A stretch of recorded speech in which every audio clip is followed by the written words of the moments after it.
What is truth? What does it mean to be alive? How can we know what to do in a world without answers? All these questions and more are what brilliant light novel author Tsukasa Fushimi chose not to answer in his show, and instead wrote a story about how much he wants to fuck his little sister.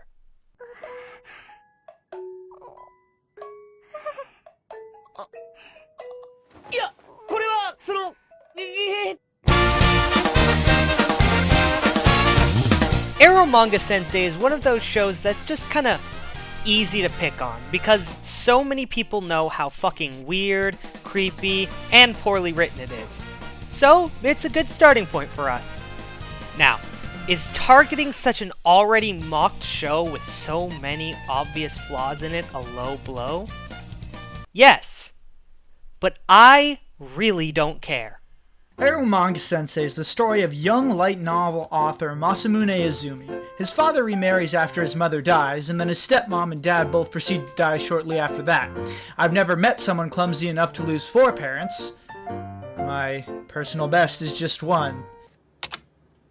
His mutilated by blood sister shuts herself in her room. We flash forward to the present when he finds out that his shut-in little sister, who's totally not related by blood, by the way, is actually the famous erotic artist Eromanga Sensei, who's been doing all of his illustrations. Who would have I fucking didn't get. Who would have guessed? Not me. Comedic hijinks ensue, where Muramasa is slowly surrounded by young girls, either related to one another or the light novel industry, and all really try their best to get into his pants. And whoo boy are they trying! Unfortunately for them, he was recently diagnosed with chronic light novel protagonist syndrome, and he can't recognize the obvious advances made towards him by all of the 4-year-old girls in the cast. I would like to begin by mentioning that I hate every single character in this show. Every single one, without exception. Some are definitely better than others, but if God handed me a gun and told me to execute every single one of them to save the corn nut industry, I fucking would. I would love to beat the shit out of all the girls in this show. We have, of course, our generic blank slate protagonist Masamune, whose one exception to that genericness is that he writes fast and of okay quality sometimes. Also, he may or may not be a pedophile grooming his highly dependent sister to want his white ink fountain pen, so there's some problematic shit to unpack later in the video. Sagiri Izumi, the main girl of the show and the shut-in little sister of the main character, is, well, just a generic tsundere with the creepiness factor up by about 1,000% or so. She is literally a 13-year-old girl and is marketed as a waifu. It's impressively degenerate, even for Japan. She also has learned to draw erotic art. Good job on that one, Sagiri's mom. Better and sexier than anyone else. But, funnily enough, the artist that the producers of the show hired to do all of her sexy drawings is a pretty subpar erotic artist by any country's standards.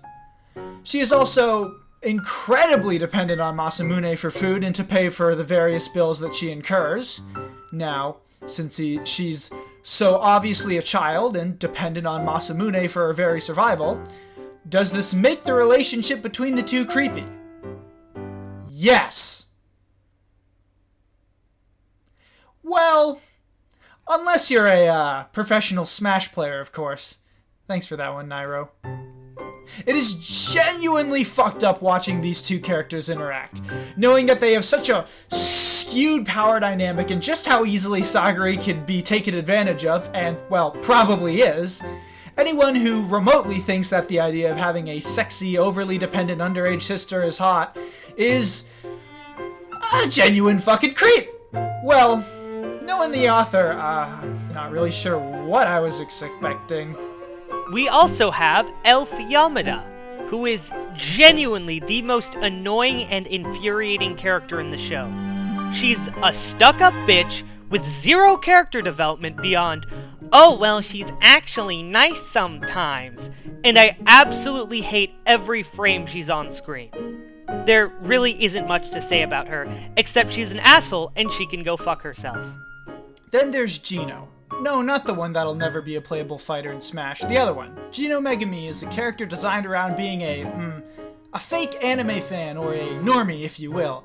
She has a lot of friends, talks about how much sex she's totally had, even though she's a virgin, and the author uses her to pwn watchers of normal animes.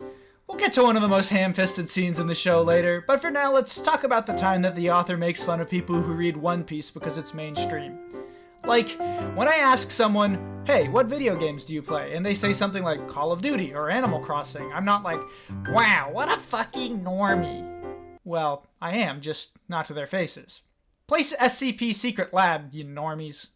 The author does, though, because he's kind of an asshole. Okay, let's be honest here, he's probably a really big asshole. Getting back to this character, they also use her for the, haha funny meme lines like, I like dicks, which everyone immediately took the bait for and turned it into a meme.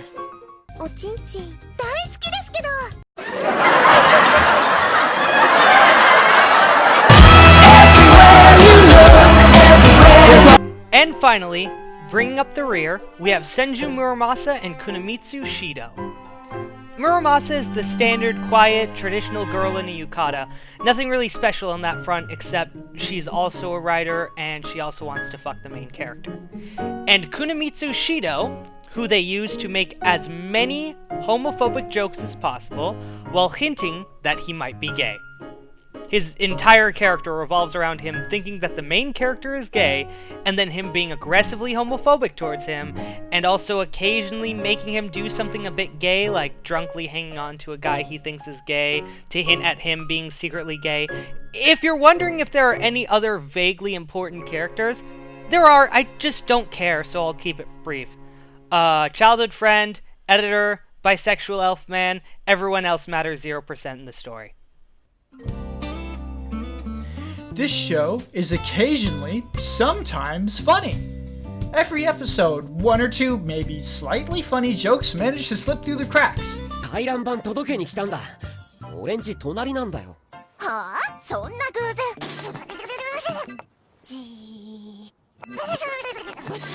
But comedies need to be, you know, funny consistently, and romantic comedies with drama, which I think this show is supposed to be, need to be romantic and dramatic on top of funny. So, how does it stack up in all of those places? I'm telling you now, if it's featured in a video on this channel, the answer is probably not good. The romance is, well, as stated before, kinda creepy, and the drama is ham-fisted as hell.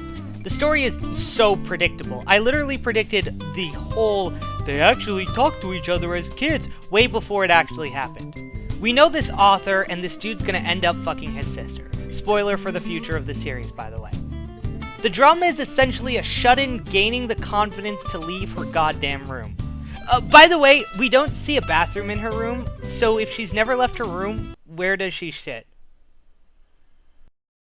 The rest of the drama is just, well, people being sad or yelling, and I have no investment in how their lives turn out. In fact, if a meteor came down and killed everyone in the show, I wouldn't care. Fuck it, I'd actually probably be happy. Okay, Tsukasa Fushimi, let me level with you, bud. I know we don't see eye to eye on most things, but I implore you to end this shit on the next volume with everyone getting yoinked by a meteor. Please?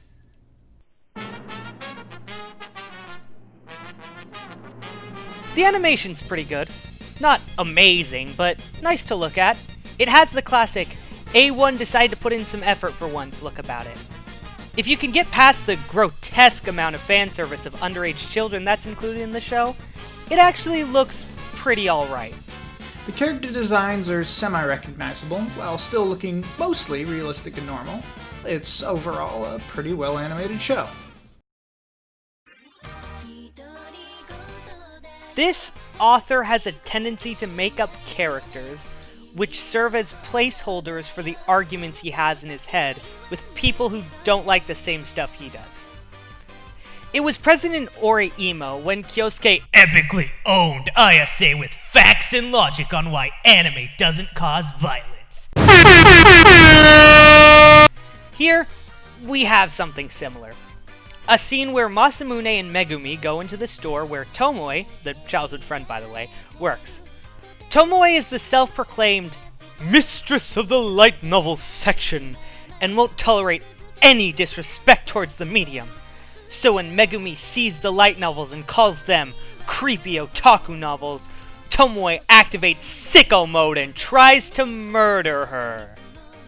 After being fended off by Masamune for a bit, she gets the idea to give her light novels that are so good, she's hooked forever. The next day, Megumi calls up Masamune and tells him that she loved all of them and wants more. So the creator of the show essentially wrote a scene just to jerk himself off while saying, oh, if people only read light novels, they would stop thinking that it's creepy and start enjoying it.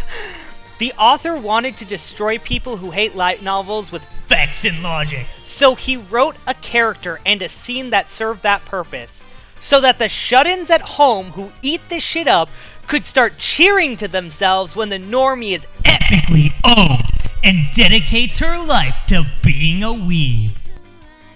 It's genuinely kinda sad and hilarious at the same time. There also happens to be an uncomfortable amount of creepy camera angles in this show. Like a very uncomfortable amount of creepy camera angles that zoom in on underaged girls. Like, these camera angles are the B-roll from a certain island's hiring process. You know, it really amazes me how anyone could fucking watch this show and think to themselves, yeah, the story's the main focus here. There's also a bit of sexual assault that goes on in the show. Surprisingly, not a lot of it, but, you know, it's still there. Like when they convince a 12-year-old to walk blindfolded with her hands tied into Sagari's room and then pull down her panties without her consent, but a girl did it, so it's apparently okay. And then after that, she starts crying. They still don't untie her for a bit, and then she kind of just gets over it after 7 seconds because Sagari is willing to talk to her. You know, like how you get over sexual assault instantaneously? Truly an amazing scene. There's also the really weird setup for the show. Like how just both sets of parents die and both within relative time frames of each other. Like, the only way that could possibly happen is if, like, I don't know, someone wanted them dead. Like, how does... Hold on a second. Of course! It all makes perfect sense! Masamune was so infatuated with Sagari the first time he saw her that he wanted to make her his by any means necessary. He believed that if he was the sole provider and caretaker for Sagari, then she would be forced to fall in love with him. But he knew that his parents would never let that happen, much less let him form a romantic relationship with his sister. He is also one of the few people who would feasibly know where his parents were heading on their honeymoon, the place that it is widely theorized that they died. And finally, he's the most likely person to believe in the inherent eroticism of being alone in a house with your not-related-by-blood sister for extended periods of time. Why? Because he's an avid reader of light novels where that situation exists as a common trope. In short, Masamune murdered his own parents and appointed himself sole provider for Sagari, thus possibly ruining her life. Also, he could get a taste of those sweet, sweet hikikomori toesies. See? The thumbnail wasn't clickbait. Well, it wasn't all clickbait. Hey, by the way, I hate every single one of you for making me make that thumbnail. I've seen things you people wouldn't believe. Attack ships on fire off the shoulder of Orion. Wait? What? So, to wrap up, you've probably heard plenty about how bad this show is, and I'm here to confirm that it's pretty much just as bad, or even worse than you thought. Now, if you really do enjoy this show, it's completely well within your right to think it's good. but it's also okay that I think you're a fucking pedophile. I give this show a professional Smash player's camera roll out of 10.